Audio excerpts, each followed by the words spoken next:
Welcome to the Palestine Podcast, produced by the Ireland-Palestine Solidarity Campaign.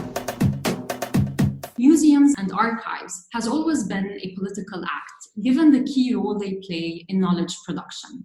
They can be created by the powerful to protect their position in society and maintain their power. They can be used to relegate a people and their culture to the past and control information so that certain stories get privileged while others get marginalized. At the same time, museums and archives can also be powerful tools in political struggles for freedom and decolonization. They can be used to tell a different story of the past and imagine a different future. In this webinar, we will focus on two Palestinian museums, one in Palestine and one in the US, to shed light on the role museums and archives can play in the ongoing Palestinian struggle for liberation. So we're very delighted to have with us today Faisal Saleh and Salim Abu Dhaher. Faisal Saleh is the founder and executive director of Palestine Museum USA that he will talk about. And Salim Abu Dhaher is acting manager for Palestinian Museum Digital Archive Project. And I am Noor Arafeh. I'm a PhD student at the University of Oxford, and I will be moderating this event. Salim, I would like to start with you. Can you tell us more about the Digital Archive Project and the vision you have from this archive and the work that you do? Thank you very much, Noor. Hi, good evening, everybody. First of all, thanks for IPS for bringing this issue of archives. And I'd like to start my speech with a quote from Darwish in Arabic. Then after that, I'll have it translated. محمود درويش يقول: فمن يروي قصتنا نحن السائرين على هذا الليل مطرودين من المكان ومن الأسطورة التي لم تجد منا أحدا يشهد على أن الجريمة لم تقع. فلا تنظر إلى نفسك فيما يكتب عنك ولا تبحث عن الكنعاني فيك لتثبت أنك موجود، بل اقبض على واقعك هذا واسمك هذا وتعلم كيف تكتب برهانك. كن سيد أوصافك منذ الآن. It was in the presence of the absence where Mahmoud Darwish had epically inscribed his will not to look upon yourself in the way they write about you, but learn how to write your proof. This marvelous poetry took over many critical perceptions that have emerged since the 1970s in response to the classical study of history and mythological cultural ideologies, which focus on elites and significant political events, but ignore the experiences of ordinary people from the historical narrative, disrespect the past, impede preserving historical continuity, and often confine the idea of modernity within the geographical borders of Europe or the West.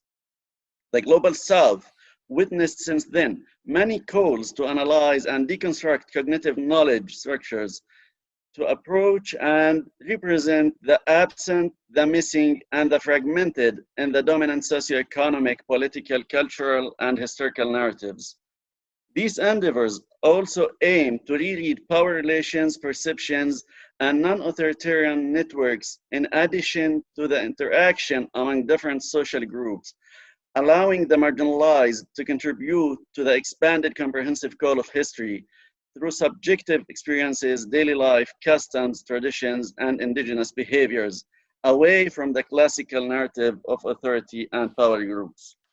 Locally, these discourses and narrating paradigms tend not only to deconstruct the central historical narrative, but to produce parallel liberal and indigenous anti-colonial historical narratives that do not deny the experiences of specific groups, nor excludes Palestine from the historical context.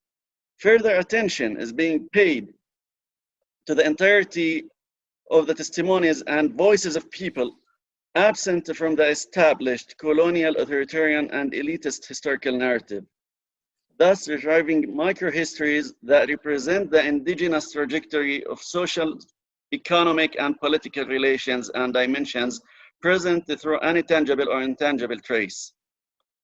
Following said trends, the Palestinian Museum, an independent institution dedicated to supporting an open and dynamic Palestinian culture nationally and internationally, contributes in producing narratives on the history, culture, society of Palestine with a new perspective, and in strengthening the bonds between Palestinians and those interested in their culture and history, as well as consolidating the unifying national identity and strengthening the Palestinian cultural presence on Arab and international levels.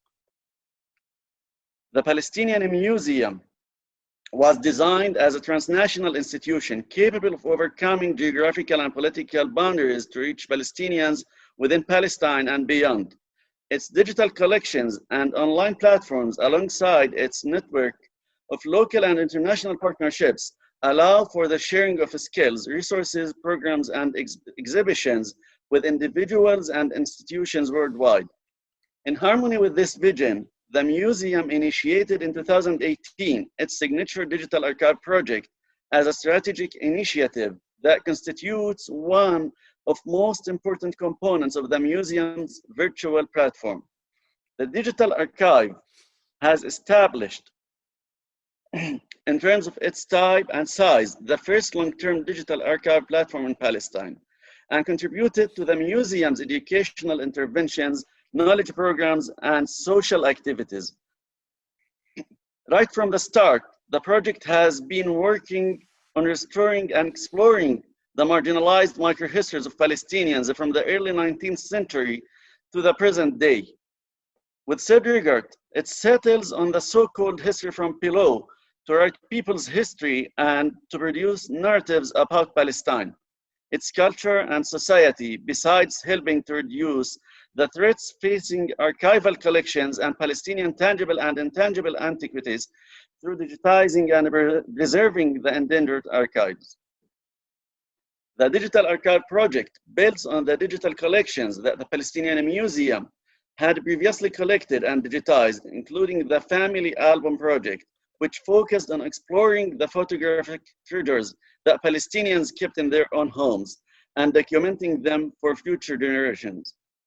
It's developing an updatable open access platform that embraces documents, photographs, and audiovisual records, amongst many other materials, to enhance everyone's access to Palestinian history in Arabic and English. The project is set to digitize and preserve its vast collection from loss, damage, or confiscation, in addition to benefiting artists, researchers, and the public at large through the museum's platforms and the virtual venues of other partner institutions, just like the PAL Journey's cooperation with the Institution for Palestine Studies and the University of California, Los Angeles, UCLA Library, which hosts the project's collection on its digital library platform. With archival resources of almost about 200,000 digitized items, the Digital Archive project shines on a path that extends for more than 2 centuries of the Palestinian narrative that is documented through photographs, artworks, records, memories of institutions and individuals, and other archives where the collective history meets and reveals the individual experiences. The project covers 61 different aspects of social history and Palestinian everyday life patterns that fall squarely under the arch of 11 major themes, including not only but also Palestinian resistance, education, cultural scene, dispersal, and diaspora. Its current geographical scope covers Palestine, with 50% of the collection intersecting with the West Bank and 43% with Jerusalem and the 1948 Palestinian occupied territories, while those that intersect with Gaza Strip are estimated to constitute only about 3% of the total records. Still, the project devotes all efforts to bring collections on Palestine from Gaza, Jordan, and Lebanon. The Digital Archive project has acquired unique and exceptional importance by minimizing threats and continuous loss of Palestinian heritage caused by the colonial regime practices. Moreover, the external midterm performance evaluation report conducted in December 2019 asserted the credibility and consistency of the project's design, structure, adherence, and a clear commitment to the general international standard archival description. The Palestinian Museum Digital Archive project looks forward to continuing the journey of searching for endangered Palestinian archives to digitize, preserve, and make them available to future generations, the public, and the researchers interested in Palestinian culture and history, and rests on the fact that historical records have always been a tributary of archival work and a fundamental pillar that helps in understanding and questioning the narrative and the cultural legacy of peoples and nations' history and bridging their missing gaps or links. Thank you.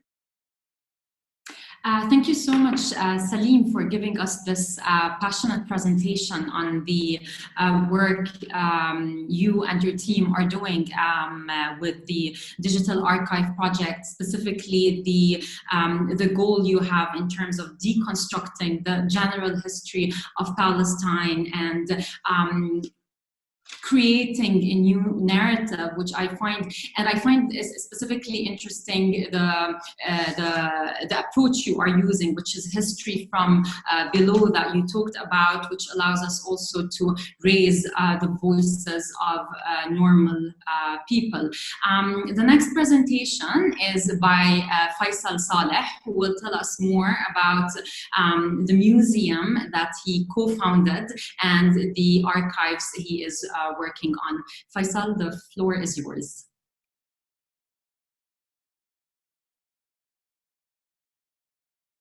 Always forget to unmute. Thank you, Noor, and thank you, Salim, for your presentation. Most ambitious and most informative. First of all, I'd like to give an introduction to the Palestine Museum US, because I think not a lot of people may be familiar with it, it being a new institution.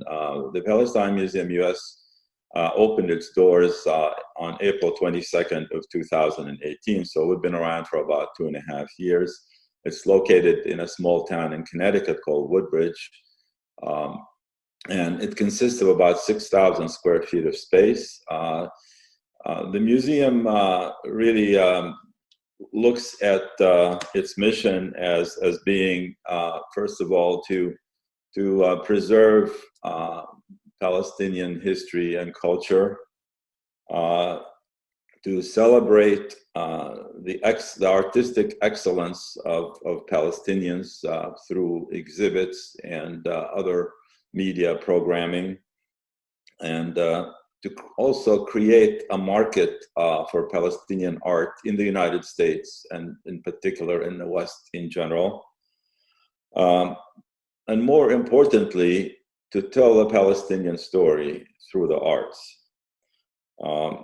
And finally, to strengthen the Palestinian identity and create a sense of community. The Palestine Museum US is the first Palestinian museum in the Western Hemisphere. For years and years, we watched as our story was being told by others. And we went into other people's museums, hundreds of them. And in all of the West, there wasn't a single place that was dedicated to Palestine. So our launch of the museum, it was really historic and opened a whole new avenue for Palestinians to tell the story and communicate with the world.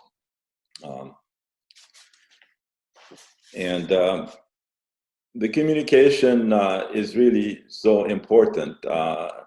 Maybe not everybody realizes the criticality and the importance of being in the United States and being able to reach out to the American people and tell them the story. Whether we like it or not, the United States plays a major role in what goes on in the Middle East, and to a large extent controls what happens there one way or another. It's so important for us Palestinians that we understand that this environment in the United States that's really controlling our lives in Palestine and in the diaspora, and be able to interact with that environment and be able to create opportunities for us to tell our stories. And in the past, we had a vacuum in the area of the arts. Yes, there were individual events here and there, individual efforts, but there wasn't any museums. There weren't any concentrated artistic activities taking place on a regular basis. Palestinian artists had a difficult time exhibiting their works. Even some of the most famous Palestinian artists had a difficult time getting their works in galleries and in some of the museums in the United States. So it became really critical for us to have this new institution and to be able to put our story out on the streets here in the United States. Now, from an archiving point of view, obviously our approach is a lot different than the Palestinian Museum. First of all, we don't have the infrastructure and the resources, financial and otherwise, to really create significant archives. And as a result, we do have archival material at the museum. We have historic photographs, we have historic phobes, we have historic books of photographers that were published in like 1925 that has hundreds of photographs about Palestine. And we have access to a lot of archival information. For example, the Matson photo collection had 22,000 photographs at the Library of Congress. We can dip into it and find anything we want. And the archival material that we use is really used to support the story we are telling. For example, we could look at the photographs and say that the Palestine had a vibrant community that existed prior to 1948, and we can debunk the claim that Palestine was a land with no people for a people with no land. And certainly all these points come together as we try to tell our story. Let me talk a little bit about, what are some of the contents in the museum. As I mentioned, it's about 6,000 square feet. We have a few hundred works of art at any given time. Our definition of art is really very broad. It's not just the visual arts such as paintings, but also includes sculpture, it includes embroidery and textile arts, includes film, theater performances, literary arts, culinary arts, and any other kind of form of arts that Palestinians engage in. So in addition to just our physical exhibits, we, over the past 2.5 years of existence, we have conducted a large number of events and activities related in all those broad areas that I've described here. And we've engaged audiences in areas such as music. We've had several concerts, including, we had a concert for Maryam Tamari, the opera singer. We've had concerts for classical music, piano, violin, Palestinian performers from Palestine. And we've done a lot of activities to support the mission of the museum. During the recent COVID crisis, we had to shift gears and go totally virtual. And we discovered that that's really was more of an opportunity rather than an impediment. We were able to expand our audience. When we screen a film, we may have like 70, 80, or 100 people watching the film. But instead of just being in the area around the museum, we're talking about people from 30, 40 countries around the world who are joining us. And so we have been conducting on average 2 events per week since March. And you can imagine it's a very large number of events. Most of them are done on Zoom and Facebook. And we've been getting very good feedback from people. A lot of people are very interested in the activities and become regular attendees. Finally, I wanted to talk about who our audience is. The museum has 2 audiences. The Palestinians who happen to be in the US, in Palestine, in the diaspora. And the definition of a Palestinian is anybody that has a connection to Palestine, whether a mother, a father, a brother, a sister, what have you. We're not very particular. If somebody thinks they're a Palestinian, we consider them a Palestinian. So, and that's about 50% of audience, 50% of the people who participate in our activities, whether before COVID or after COVID, have been of Palestinian origin. The other 50% were non-Palestinian. These are regular people from the United States, people from Europe, etc. And granted, a lot of them are sympathetic to our cause, but nonetheless, we are not just talking to ourselves. We're not preaching to the choir, if you will. So we feel that having half of our audience being American and other significant achievement, and it's just the beginning. We have ambitious plans to expand the museum and its scope, and now that we've really experienced what happened after COVID, those plans have been modified to include a significant virtual component of what we're looking to do in the future. So everything we will do in the future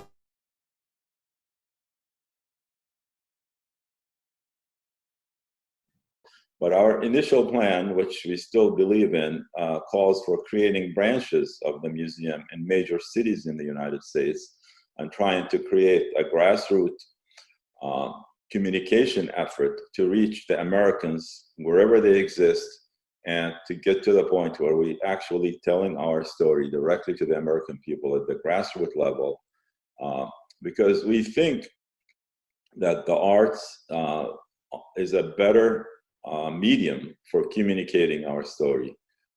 It will humanize us. When we show a performance, a musical performance, or when we show poetry or exhibit art, etc., the people watching it, the Westerners are very interested in the arts, and they are more likely to sympathize with the arts than with the political wrangling. And I don't want to underestimate the importance of having, a political process. And God knows we have quite a few people engaged in that process. There's a lot of lobbying. There's a lot of fundraising for all the politicians. So we were not short on that part. What we were short on is in the arts. And that's the area that we are promoting. And we're hoping that Palestinians and our supporters around the country and the world recognize that and kind of rally behind our effort of what we're trying to do, because it is a very, very important aspect of our struggle towards the Palestinian ultimate goal, which is the return to Palestine and having a democratic state in Palestine. Thank you so much, Faisal, for your presentation. يعطيكم ألف عافية. We have so many interesting questions from the audience, so I'm going to allow myself to only ask you one question, Salim and Faisal.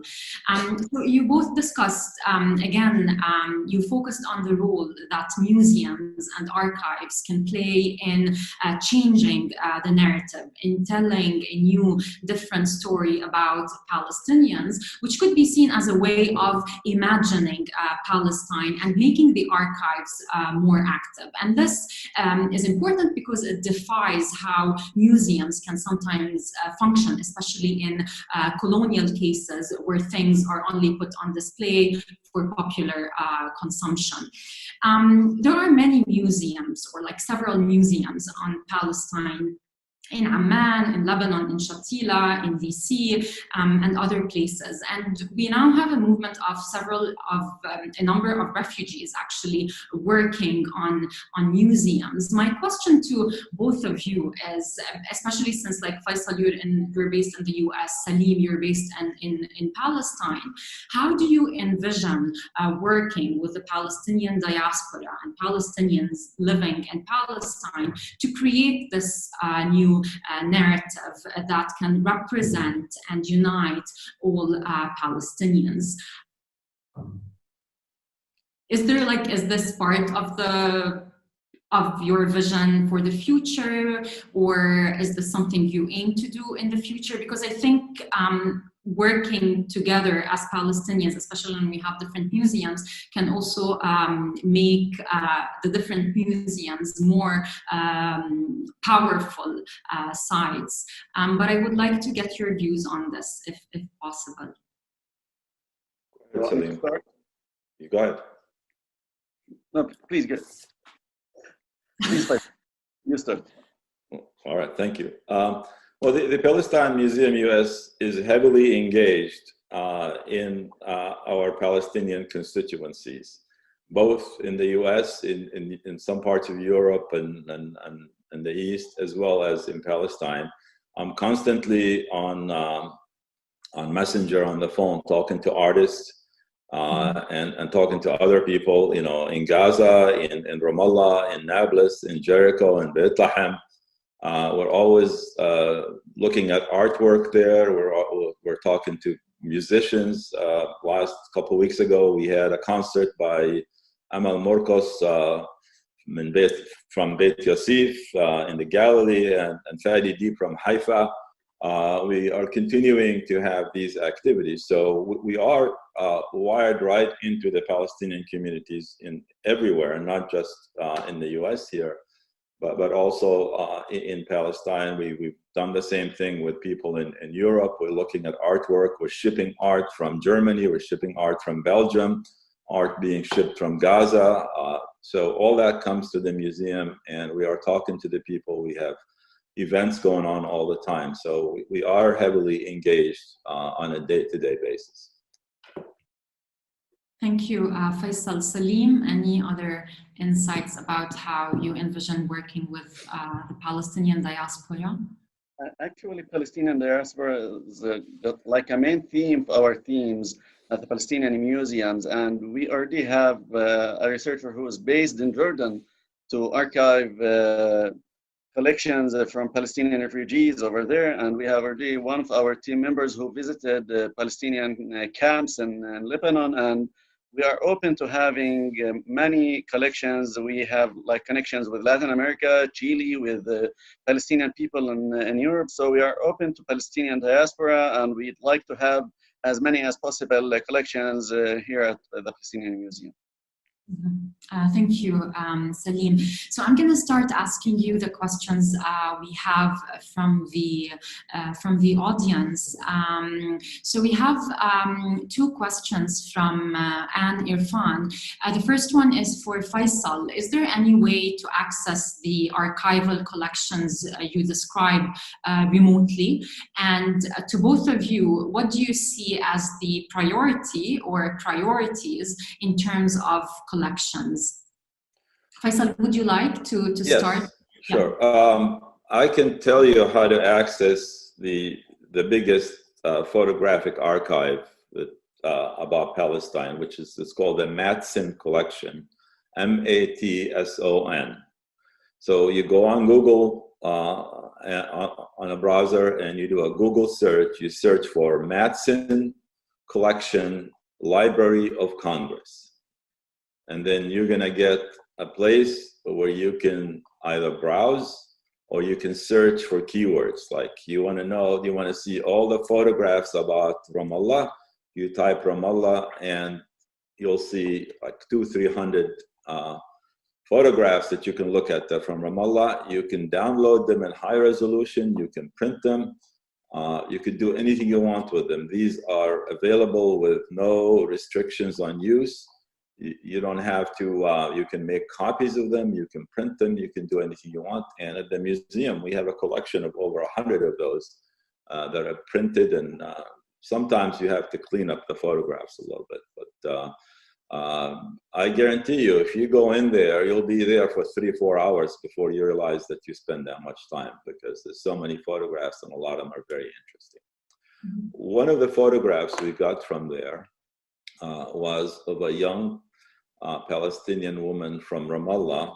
It was taken in 1939, and we have it on exhibit at the museum. And a couple months later, I got a communication from somebody who said, "That's my mother you have in there. We saw it on Facebook, people taking their pictures in front of her picture." And one thing led to another. We found out that she's actually living, and she lives in San Diego in California. And 2 months ago, I got invited to her 100th year birthday party. That was a Zoom birthday party. So it's amazing what you're going to see in these photographs. Mm-hmm. Thank you, Faisal. Salim, do you have any additions on what you see as the priorities in terms of collections? Okay. First of all, let me invite all of you to visit our open access platform. It's palarchive.org. And I'm sure you're going to spend, like just what Faisal said, hours and hours surfing our website. At the Palestinian Museum, we have 300 plus collections that intersect with like Palestinian educators, institutions just like the Red Crescent, Al-Hilal Al-Ahmar, all the newspapers that document Palestine before and after the Nakba. So our collection is just marvelous, and we are trying to give like such importance to Palestinian diaspora, just as I mentioned before, if I got your question. Actually, we are currently working on having thematic search and research based on our collections. So I can tell that all themes of social history that on which we are currently working are just important, and we can mention like certain landmarks of our collections, just like Khalil Sini, Musa al-Alami, these collections which like have certain footprints in the Palestinian history. Mm-hmm. Thank you, Salim. Just drawing on your answer, there's another question from an anonymous person who's asking if the archived material, is it available online, or can they request access to the published or unpublished materials? We put online all collections that we digitize, so you can access them directly from palarchive.org. Okay, thank you. So there's a question for Faisal. It's about measuring the impact you're having. So do you have any way of measuring the effect of your activities on non-Palestinian visitors and users? The only thing we can measure is the number of people that attend our events or visit our museum or interact with the museum. And also the percentage of that in relation to the Palestinians who come, who do the same thing. And our numbers are showing that we're getting 50-50 split between the two audiences. Mm-hmm. Mm-hmm. I mean, we probably have had, over 1,000 people participate in our programming during the last few months, from between attending films, watching films, attending artist talks, doing other things. And it's constant that we are getting 50% of the activities related to non-Palestinians. We have not gone out and done kind of a survey of the whole U.S. population to do that. We have to keep in mind that our investment in this project is very modest. There's only like one or two people, or maybe two or three people working on this effort, with very minimal amount of financial resources. And we have been trying to get support for this activity from a lot of Palestinians. And unfortunately, the Palestinians who have the money are not forthcoming with it. And only a handful of Palestinians have been generous enough to provide support. And I'm going to stand here and tell you that we Palestinians need to get serious about Palestine. And if we want to get serious about Palestine, we need to all work together, and we need to put our resources. The people who have the millions need to support this effort. I am supporting it myself, and I have no qualms about that, and I'm very proud that I'm doing that. But I want other people to join and participate in that. It's not enough to have a handful of Palestinians making efforts and support. We need thousands. We need thousands of Palestinians behind this project. Absolutely. There's a question to both of you actually on collection methods. So the question is, how can we collect and connect the scattered archives of the Palestinian movement, in particular the traces of Palestinian history which exist where the movement had important interactions in the 60s, 70s period, from Cuba to Vietnam to Europe to Algeria. How can we connect all these scattered archives, have access to them? Do you have any insights about this? Because I think it's a very important question about collection methods. Yeah. Please. First of all, this question is not only limited to archives. This question presents itself on a myriad of issues related to Palestine. What is really needed is a unified body that takes this activity on, and where all Palestinians are working together on creating this archive, because there are thousands and thousands of Palestinian families that have land records, that have British passports, that have birth certificates, that have marriage certificates, that have photographs, that have all kinds of other things, and they're all keeping it in their homes. And we have a very small number of documents at the museum. I have like my father's British passport. I have his British ID card, and I have our UNRWA rations card. We have our Red Cross ration cards before the UNRWA was in place. And I'm just one of millions of Palestinians who have the same thing. So we need to gather all that together, but we need resources to do that, and we need to do it all as one project. Not every organization is acting on its own in different directions. Let me give you an example. When the museum was being opened, right at the beginning, I contacted the municipality of Ramallah, and I pleaded with them to give me an opportunity to take one of their archival material. And the material I'm talking about is, in Ramallah, there was an Armenian photographer and had a studio called Studio Venus. He had, when the owner passed away, he had 14 boxes of negatives that he collected over like 20, 30, or 40 years. And it has pictures of almost everyone in Ramallah, in Deira has pictures in there. And I've offered to take those negatives and scan them. And we went back and forth with correspondence. At the end, they told me they're going to do it themselves and they don't need help. And I regret that was, that decision, but things like that are part of the national heritage. There's no one person or one entity should be trusted to just do that on its own. This needs to be a national effort, and it needs to be a unified organization that represents all the Palestinians to do that.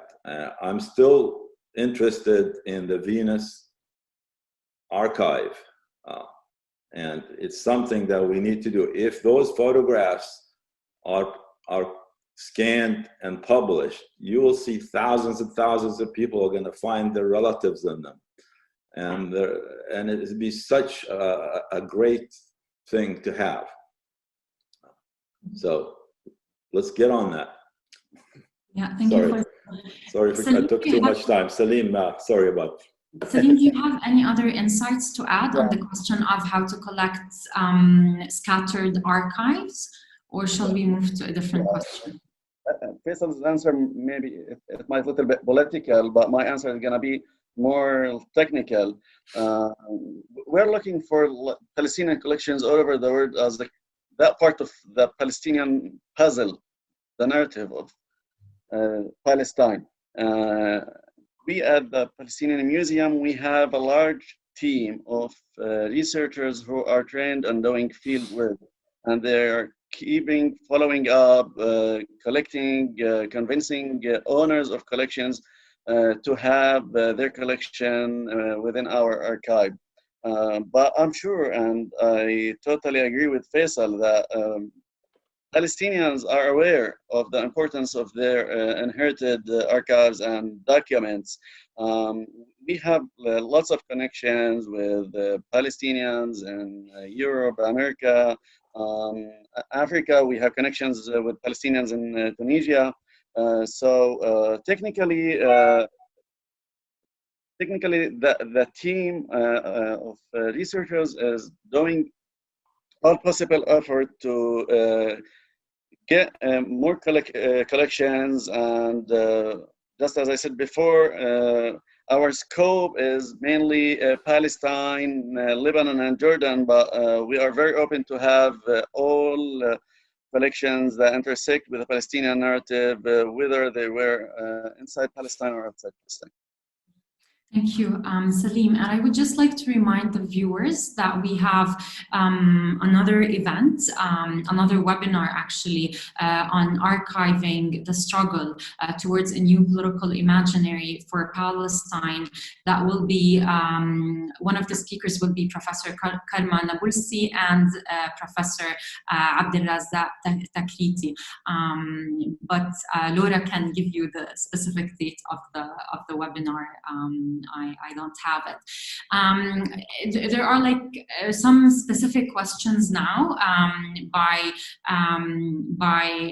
the participants. So there's a specific question to you, Salim, from Nizar Farsakh, who works, I don't know if you're in touch, but Nizar works at the museum in DC. So he's saying, in addition to the IPS, Palestinian Museum in Birzeit, and the Palestine Museum US, he's asking, did you look in the Library of Congress, the different Palestinian village organizations in the US, or the Palestine Land Center, or Palestine Remembered in the UK? Did you look into any of these organizations or institutions?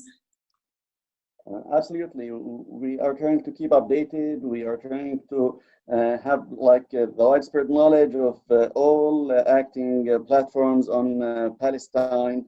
Moreover, we are trying to make our archival network partnerships, to have partnerships with institutions that work on archives. So we keep looking for these platforms. Okay, thank you. So there's a question to both of you, and maybe Faisal, you can start by answering this one.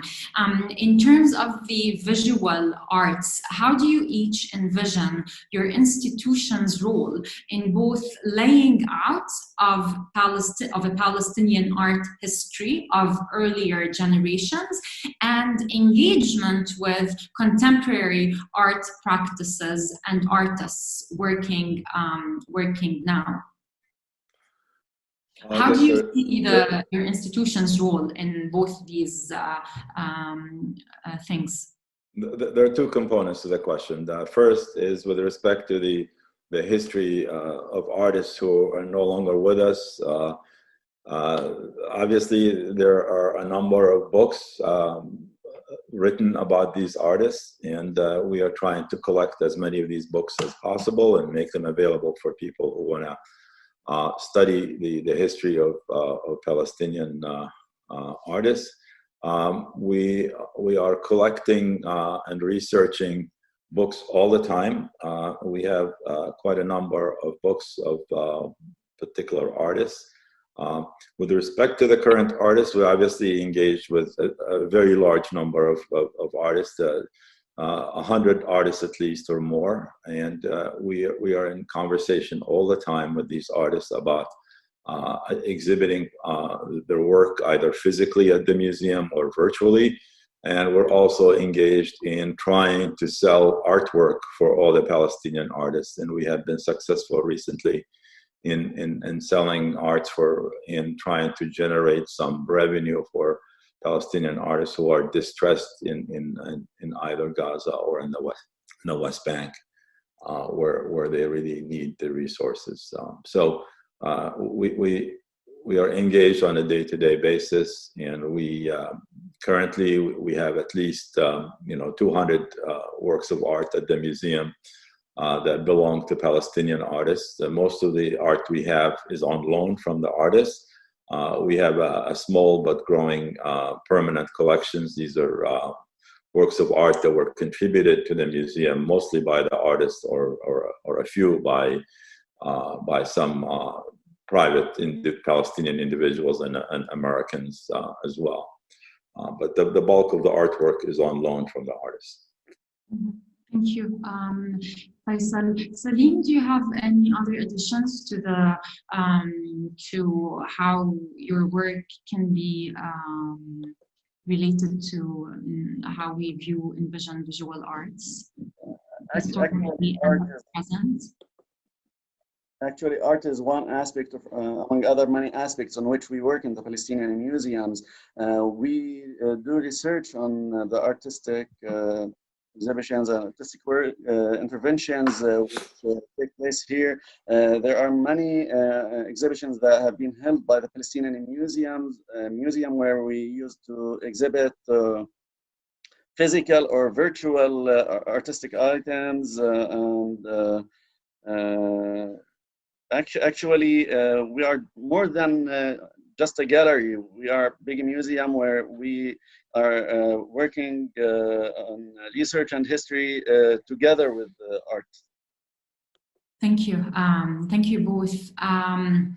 So, Faisal, there's a question to you, given that you're based in the US. Do you find virtual museums effective for the Palestinian diaspora to renew their identity and feel connected to their past?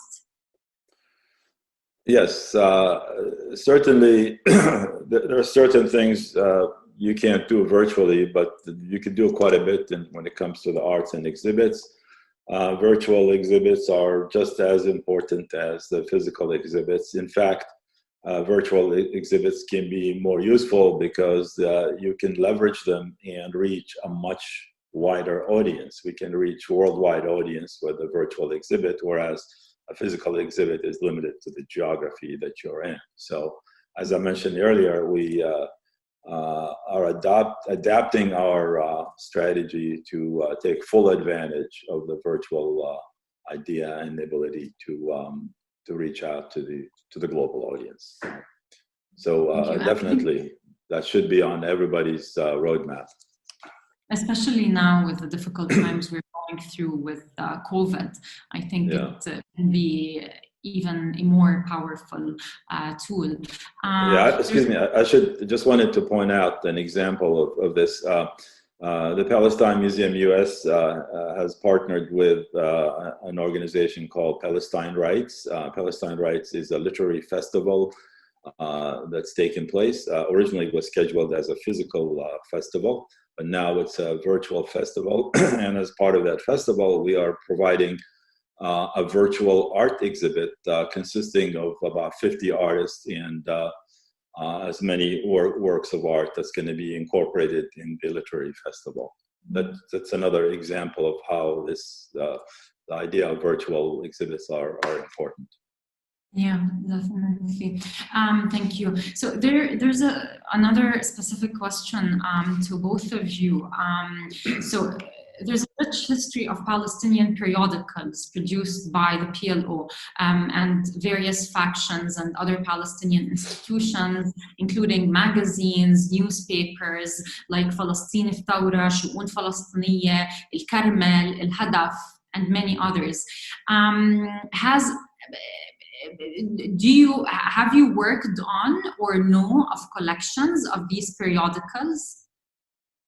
Salim, maybe we can start with you. We have plenty of magazines and newspapers that have already been digitized and archived. We have Al Fajr, we have Al Shab, Al Bayadar Al Siyasi, Al Tali'a, and as I mentioned before, they're all online and open access. Anyone can just access our digital platform with almost about 200,000 digitized items.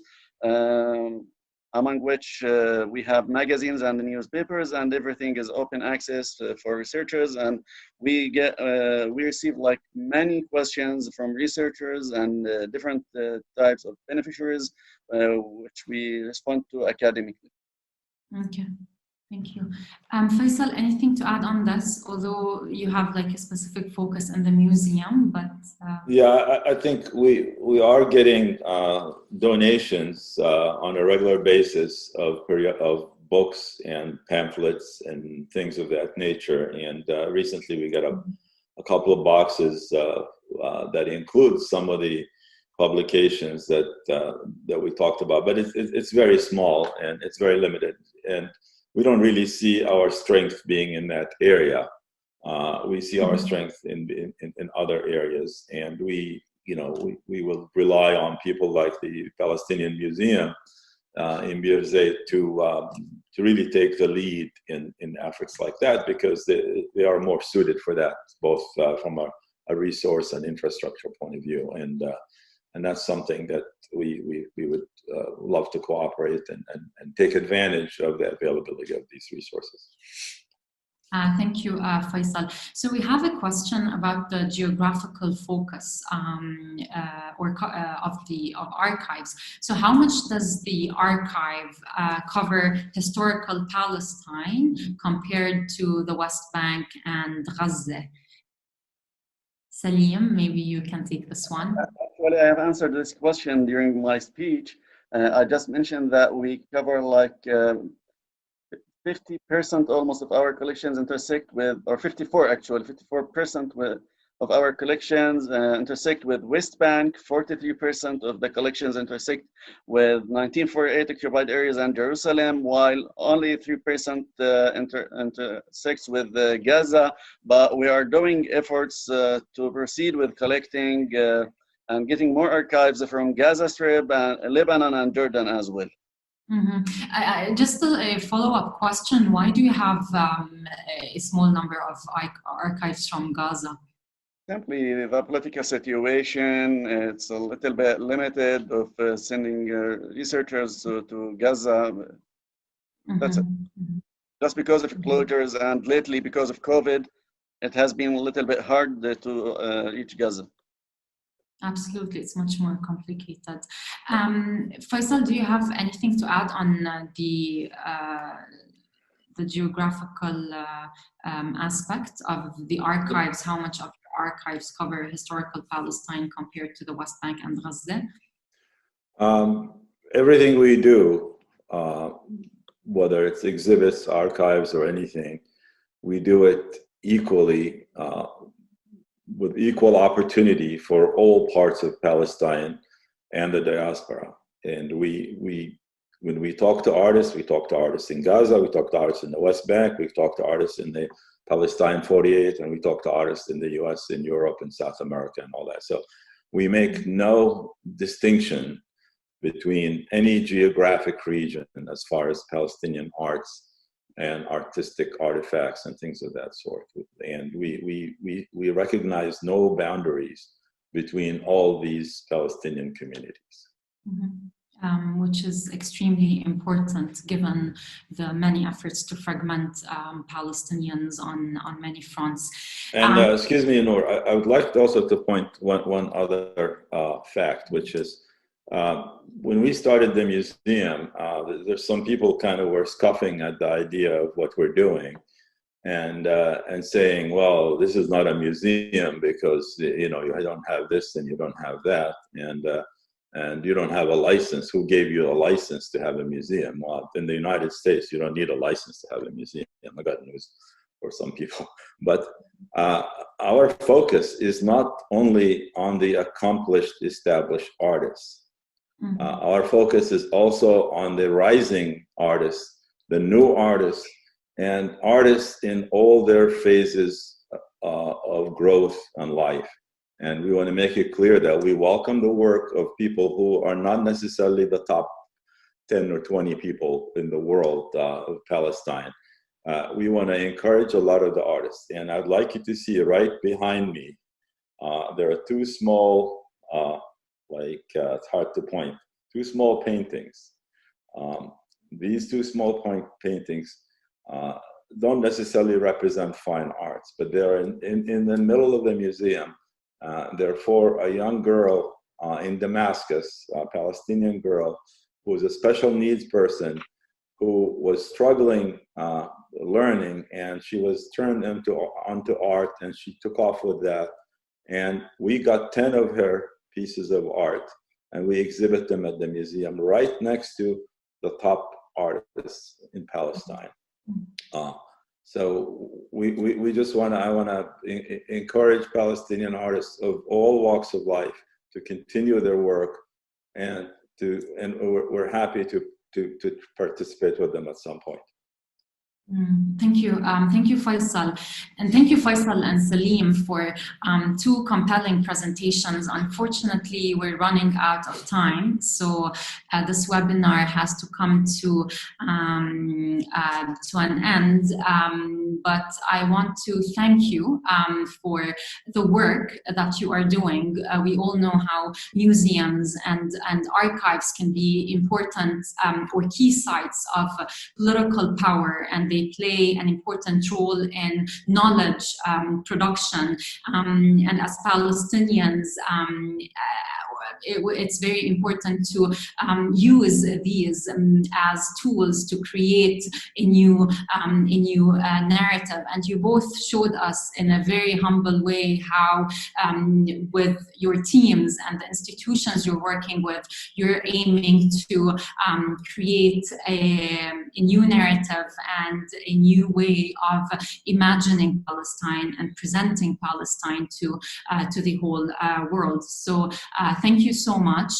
Thank you also for the audience and for the questions you asked us. Unfortunately, because we have a limited amount of time, I wasn't able to ask all the questions to Faisal and Salim, but I just want to remind you that we have another interesting webinar next Monday, actually, on archiving the Palestinian struggle, which would talk about archiving of the history of solidarity movements and the Palestinian revolution and resistance, with 4 panelists, including Karma Nabulsi, Muna Dajani, Abed Takriti, and Munir Fakhreddin. So I hope you can attend this event.